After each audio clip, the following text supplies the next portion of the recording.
see when it goes live. All right. And it looks like we are live. Hi, Internet. Welcome, world. Yes. Hello. This is Dave from FloridaBeerBlog.com and the Florida Beer Podcast, coming to you live with the first Sunshine State Happy Hour.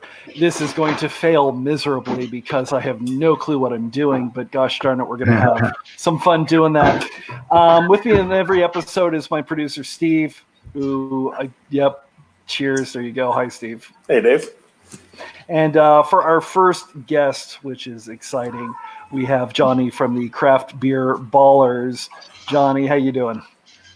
I am doing great. I have a little bit of a pop in here. This is my lovely daughter, Harper. Hello. Hi, Harper. How you doing? Yeah. So, no, I am honored. This is great. Sorry Kevin can't be here today. He had an obligation around the same time, so he wasn't able to do this. But I'm here. I'm ready to drink some beer. Excellent. Well, I guess let's start off with what are you drinking? What's in that gorgeous glass of yours? It is the Winston Sheffield. It's an IPA, part of the Alpha series from Coppertail. Okay. For a beer that you can get at Publix, it is exceedingly solid. It's nice. tasty. Yeah. A little bit of the New England hazy feel. A little bit sort of a creamy flavor, decent hop burn, good creamy flavor. For a beer that you can get a lot of places is actually pretty solid. I'm happy with it. Nice. It was actually kind of cool. I found I still had not finished articles on Pax Odeon. So, which was another one of their hop series. I can't remember what it's called for the life of me, but I know he just put it up on Florida Beer Blog. Yeah, it's Alpha Hunt. There you go. Yeah. Steve, what do you have? So I know you just showed me your. I'm currently drinking Heartstrings from Urban Family out of Seattle. Okay. Super sour, heavy strawberry, like super heavy. Like that's all I'm tasting right now are strawberries. Yeah, you're a big fan of. Do you pronounce it Tavor? I can't remember, but I know Tavor. You've been enjoying that a lot. Oh yeah, some of the beers they get are insanely good. Nice. Yeah. And let's see. For my first one, I kind of dug deep in my beer fridge, and I actually went with Sailfish out of Fort Pierce. This is the White Marlin Wit, which is a pretty classic wit beer right down the line. Okay, nice and golden. You can almost see me through it. In my etched glass from groovygroomsmangifts.com. I'm kind of happy with this one. Exactly. So I think, something like Steve and I were talking before we started. Steve and I was like, I've got plenty of porters and stouts, and today's just not the day. Maybe tomorrow, but today's just not the day. Yeah, you want something a little lighter today. I'll go on the lighter side. I am actually drinking a stout after this. I went down. Yeah, it's one of those type of days. Social isolation. It's driving me to drink, and so I have a stout from Hidden. Actually, it's from Microphone. I purchased it at Hidden Springs this afternoon, and so nice. I have to look up to see the name of it, but it's a pretty solid. I'll get into it later. So. Nice. So so since you're kind of in the Tampa area, how many of the breweries have you noticed are doing sort of the takeout / drive-through package option out there? Well, all of them are doing some form of takeout. I mean, everyone you can think of: Hidden Springs, Angry Chair, Seventh Sun, Bay Cannons. They're all doing something. Gotcha. In terms of a drive-through. The only ones that do drive-through are the ones that have the space for it. That would be like your. I believe CCB may have something like that because you can drive up to them. You can drive up to 81 Bay, $3 over at St. Pete. A lot of the ones like Hidden Springs doesn't have that particular. You would walk in Hidden Springs and purchase beer, but you can't drive up because they are that I'm aware of because it's just a smaller space and it's like Yeah. right on the street. It's right on Yeah. Franklin Street. So Yeah, there's no space there that I can think of, but Three Daughters has plenty of space, and down by us, 26 Degree Brewing took over the space of an old Winn-Dixie? what was it, Winn-Dixie? Yeah, so they've got a ton of space. yeah. I don't think anybody's doing anything nearly as cool as First Magnitude is out in Gainesville. Have you seen that? Yeah, I saw That's that. amazing. Yeah. That's awesome. That's Yeah. cool. Yeah, you kind of gotta love that. Well, how are you keeping up with staying and working from home? You know what? It's I've worked at home at different phases of my life. I work in marketing, so there's and I'm a writer by trade. So and I was in journalism for a number of years. So I've worked from home before. The big difference is everyone's here. My wife's here, my daughter's here. We're doing homeschooling. My niece is down from Florida State, so she's around too. Yeah, it's a full house. Nice. And so that I'm probably not as productive as I normally am, but yeah. No, it's it's going fine. It's just it's a lot of moving parts that you have to account for a lot more when you have a lot more people in the house than you would normally have. Yeah. Now, have you set up camp anywhere? Do you have like your own little spots? Here's my working spot. Here's my play spot. Here's her spot. Here's his spot. Do you both kind of have that going on? It's evolving. All right now I'm at my kitchen island. Is where I do Facebook Live for our podcast. I usually do them from here, and I work from here. We also have a sort of a makeshift office upstairs. It's like a couch and like a little. It's like a TV dinner tray. It's just like I sit my laptop down. And I do a lot of work there because everybody's usually downstairs. So, I wish I could say I had a more established workspace. To be honest with you, it would be nice. But yeah, I mean, all the good spaces in this house get taken pretty quickly. So I'm usually just trying to find. So also back patio. I work a lot back here. Matter of fact, that's my best place to work. So. Nice. Patrick Benedict is on here. Yo, Patrick. If you're Steve, what's going on with you? I know because your wife has basically taken over the screen now that she has Animal Crossing, right? Well, not even that. She's still working 12 hours a day because she's teaching from home now and then teaching Xander and doing the homeschooling, which is always fun. So your wife in education as well? Yeah, she's a high school teacher. Oh yeah, my wife works. She runs a special ed department for a middle school. So nice. So yeah. So that's that dynamic too. So yeah. Right. Up by myself. Yes, you can. Yes, you may, babe. So. I keep waiting for my 4-year-old blonde hurricane to sort of. I'll say she's gonna pop in at some point. Sometimes I don't know. Maybe mom's got her for the next little bit. So. All right. So wait. So how have you been handling working from home? Because you travel a lot, right? Not anymore. Not anymore. What happened? It just sort of happened, and I'll tell you, looking for a job in this kind of climate is definitely interesting, to say the least. But so many people have switched to remote positions that it's a lot of the people in the jobs that I'm looking at it's really sort of just this is their normal life anyways. I work from home anyway, so I'm just going to keep working from home. So it's been interesting to definitely. Yeah, no, I can imagine. So I mean that's the shift that you're going to start seeing is more people are going to want to work from home. The technology is there. It's been there. Yeah, and Zoom has been killing it. Have you seen like the live Weezer backgrounds, and now they've got some Broadway backgrounds? It's kind of fun. Yeah, they have like little, I guess, like kind of like Instagram where they have like the I guess I can't think of the name of it, but you can change your screen to have a certain right. You can do whatever you want to have the background be. Yeah.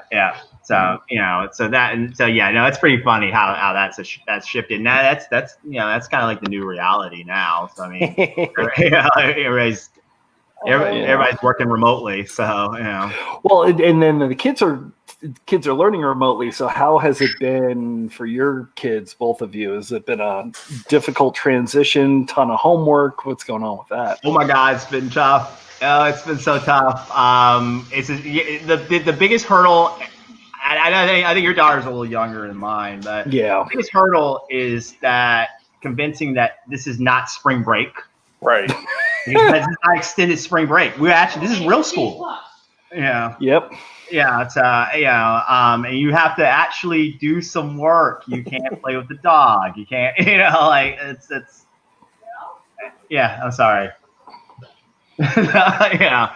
And so just trying to navigate that type of stuff. But other than that, though, kids are resilient, so they figure it out pretty quickly. So exactly. And then once everything is over, I know Steve is strictly abhorrent to watching Tiger King, but there's so much out there that you can avoid it. It's on my list. It's not strictly not watching it. It'll get watched eventually. Go outside. I know that there is a podcast of it too. Ready? I guess Is there really? Person, yeah. Did you see Funky Buddha's Can you April help me Fool's joke? bring these outside? No, what was that? Bring the cup in the water. What's going on with that? Jump on their Facebook page real quick. Mommy, bring the They cup. posted it. I'm so excited. I'm scared. It said it was I'm so excited. I'm exotic or something like that. It was hilarious looking, and it was the guy from Tiger King. I'm trying to look it up right now and share it with you. Yeah, I'm trying to pull. There we go. That's let me see if I can share that with my screen. Not that you really need to see this, but the crazy Everybody thing needs to is see it. that all of that went down like literally maybe 20 minutes from where I sit right now. Like not very far from here. That's funny. Yeah, it's funny because as you know, our family loves the Tampa St. Pete area. We're just big fans of the Bay, and whenever we go to the hotel, you got the row of brochures and everything. And one of the brochures was always that big cat rescue.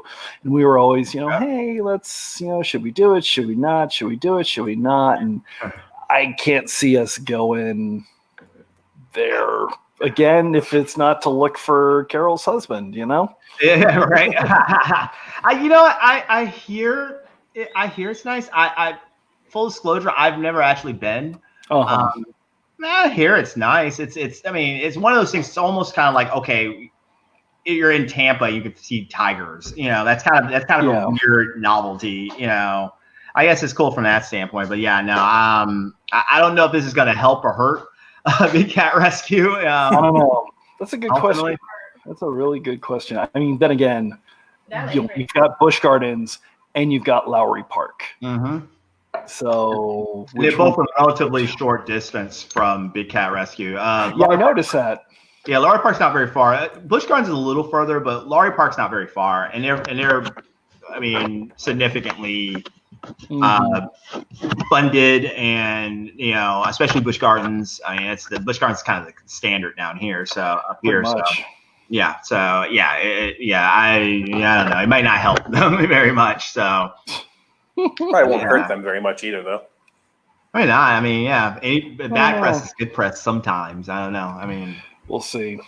I'm trying to see if the one thing that I'm happy about is this it? Yeah, here it is. The one thing that I'm happy about is that nobody has really made any stupid coronavirus themed beers. Not yet. They'll be coming. Not yet. But the one and Bang and Banjo down here in Pompano actually just released this. They actually have a triple IPA, 12%, called Stay Home, which I like. I like that. Yeah, it's perfect, and I feel like it accepts our situation right now without being crass, which is very easy to do. So I'm curious. I haven't heard too much of anybody else doing any other beer releases or anything. There's a coronavirus crazy. IPA. Yeah, but where's that from? I don't know. I'm still looking. No. Yeah. Far off brewery. Here in Florida, we keep it classy. Like a confinement IPA or an isolation, isolation right. quarantine IPA. sour or whatever. Oh my gosh. Yeah, that's the thing. I'm sure that's coming. You gotta find ways to market, especially breweries, because you can't literally you can't sit in a brewery Right. No. There's no tap rooms open right now. Yeah, and so and especially the order came down today in terms of the state, so you have to find some sort of way. These are all small businesses. Right. And so, save for a few of them, and even the bigger ones are still small in the grand scheme of things. And so, find something. Be respectful, obviously, to the situation. But breweries are known for being cheeky with certain themes and things that are going on, in the news and media, certain social cues. I'm not against it. I know the place I was just at today, Hidden Springs, they do have a knack for naming beers. I've called them the undisputed champion in beer names down here.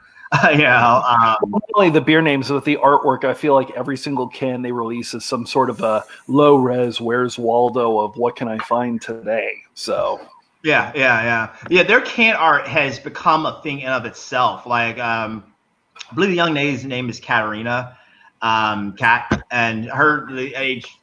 She's a star in terms of in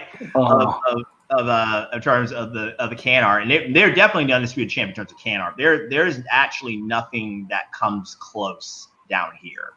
Gotcha. Not that I'm aware of. I mean, Angry Chair's got its own gothic aesthetic, but there's not even. They're the king in terms of that type of stuff. Yeah. It's like let's find everything that's in here. Right, we have the entire internet to play with. Yeah, it's like, look at it. I see a shotgun. Shotgun. Where is the shotgun? Can you find with your right eye? And then we come down to something that was clearly wrestling themed and man-child. That's okay. amazing. Yeah, I had the man-child. The man-child's good. See a teddy bear. I see. Yeah, that thing. Everybody did that thing. I don't even know what that is. They got a grape crayon. Grape, because grape is a flavor and a color. I see it. Yeah, it's amazing. So obviously you're going there. Any other places that you're going to get beers to pick up? I know that you and your partner are big fans of 81 Bay. That's where we recorded our first thing. They're doing good. I'm probably going to hit 81 Bay sometime in the next week or two. Just kind of see them out. I've actually not been there since this has all gone down. But I will. I'll definitely come through there. Bay Cannon. Been there already, and I'm going there again over the weekend. Is Bay Cannon's kitchen open? Yes, for takeout. Yeah, of course. Takeout. But yes, their kitchen is open. If you go, you can order. They have like a separate ordering site, so you can order food that's apart from their normal website. So you can order food from them. I like the Cara. I had the Cara last week from them. It's their Lisa Stout, chocolate coconut coffee, which is 3 C's of it. And so, so they're pretty solid. I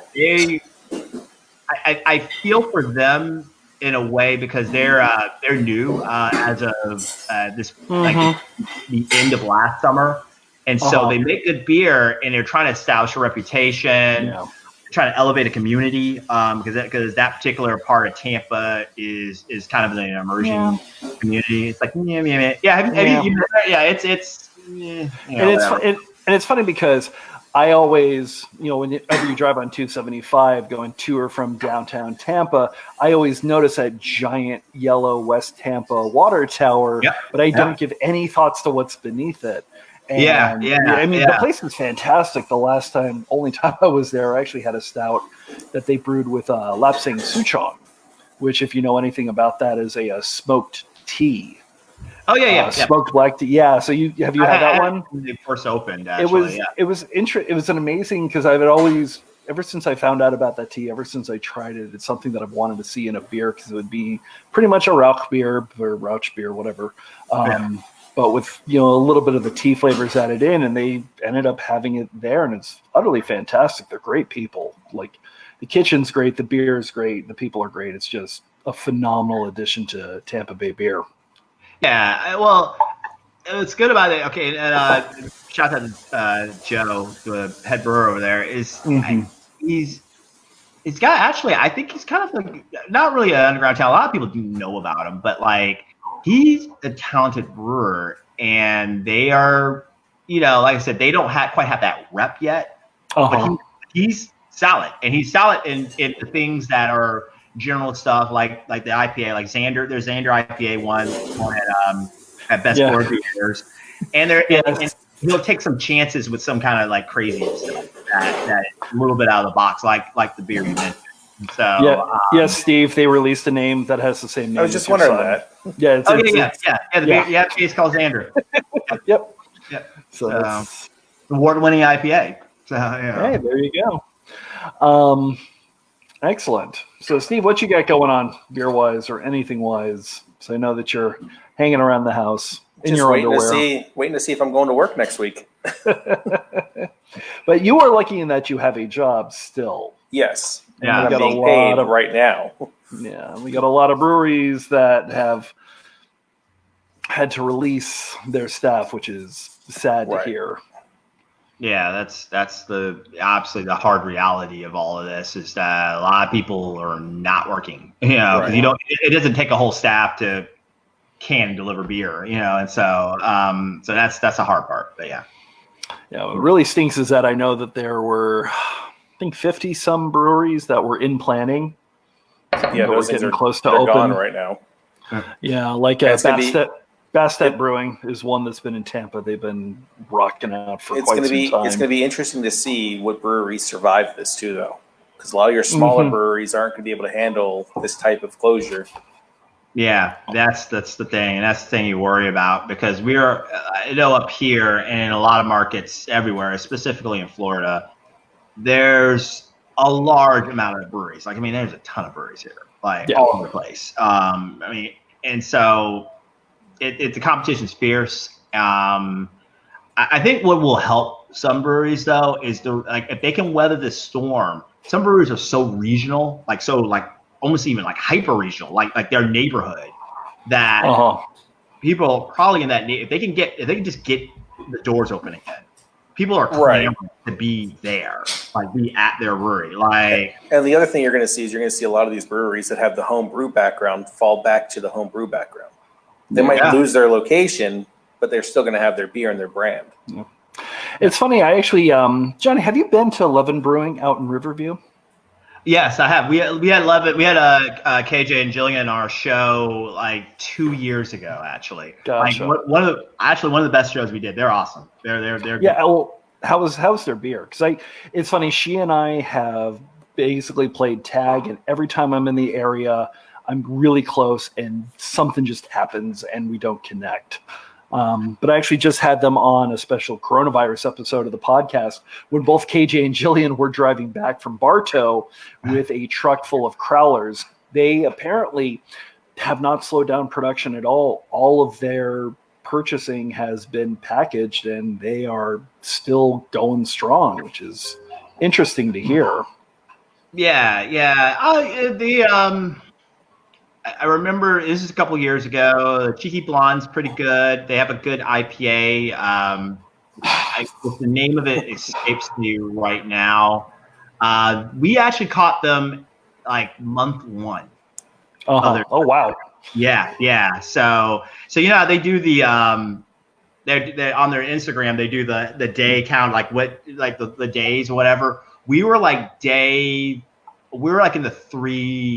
380s or 90s or something like that of their life. Yeah. It was pretty funny. It's pretty neat. Their beer is pretty solid. They're what I would consider kind of fall in lines of a neighborhood hyper regional beer. Brewery. I used to live in that area a few years ago, and so that and they weren't there when I lived there. If they were, I'd go there often. You know, I would be there a lot because it would just be it's good solid beer, and it's that typical like third place. You know, not home, not work or whatever. And so I would be there often, and I think for a lot of people, and they exceed in terms of customer service.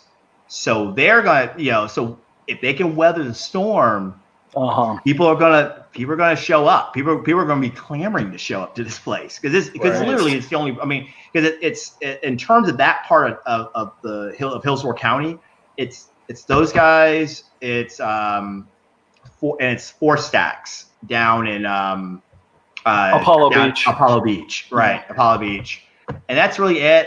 Big Frog in Valrico. But that's way further east. So it's almost like Polk County, so like Lakeland area. And so, so people are going to show up. It's just like, okay, can you wait this out? Can you wait it out? Because people will show up, like, and because they've built a following, obviously through social media and through the time, just through their time they've been open, which I guess is a little, like I said, like maybe 2 years or something like that. They've been open. So yeah. Mm-hmm. Excellent. Well, coming up on half an hour, so I feel like it's time for us to get a reload. So we will take our leave from you there. Let's see, Jeremy. Hey guys, what's happening? How you doing, Mish? Patrick. Benedict from Benedict Beer Blog from out of New York. He's actually going to be on the happy hour this Friday with Steve and I.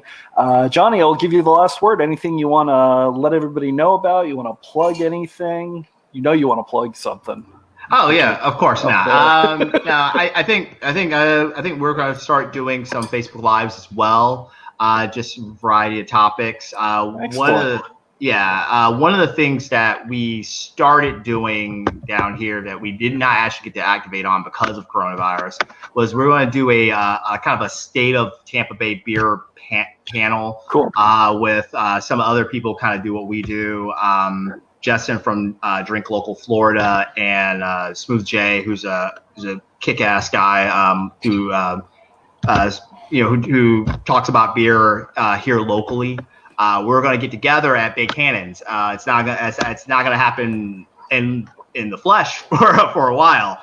But we're looking to do that online. And so I don't have a date yet for that, but it will be in the next couple of weeks. But definitely check out at Craft Beer Ballers, which is the Instagram handle. It's where we do most of our communications, and we just just show us